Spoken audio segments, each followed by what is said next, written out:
Bombshell Television, taking you to the maximum level of global latest trending stories of born and living different people. So please subscribe, like, share, and comment our videos. Enjoy.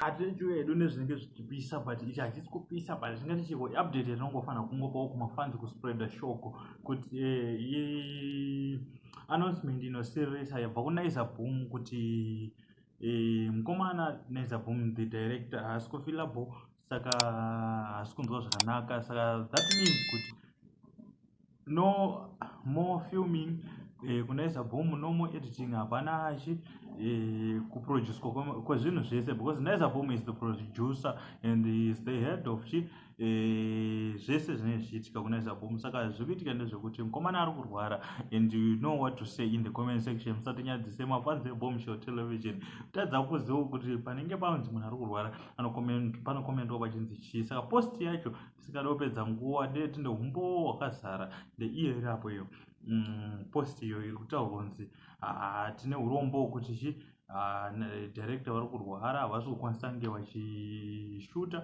havasi kukwanisa kunge vachiedita havasi kukwanisa kunge vachiproducer maroles avo ese avanoplaya zvakatombomiswa zvamanje tinoziva tese kana uri big fan yeNaizaboom don't forget to like this video kuti pavanofurawo nepano anoona azvishuwa love yatiri kushuwa nemafanzi edu yakanyanya saka ndisikade kurevesa nyaya ndo zvananga ndinazvo. Thanks for watching. Asi kana uri munyowani don't forget to subscribe. Kana uri returning subscriber much salute to you. Ndongopa kutenda guys. Thank you.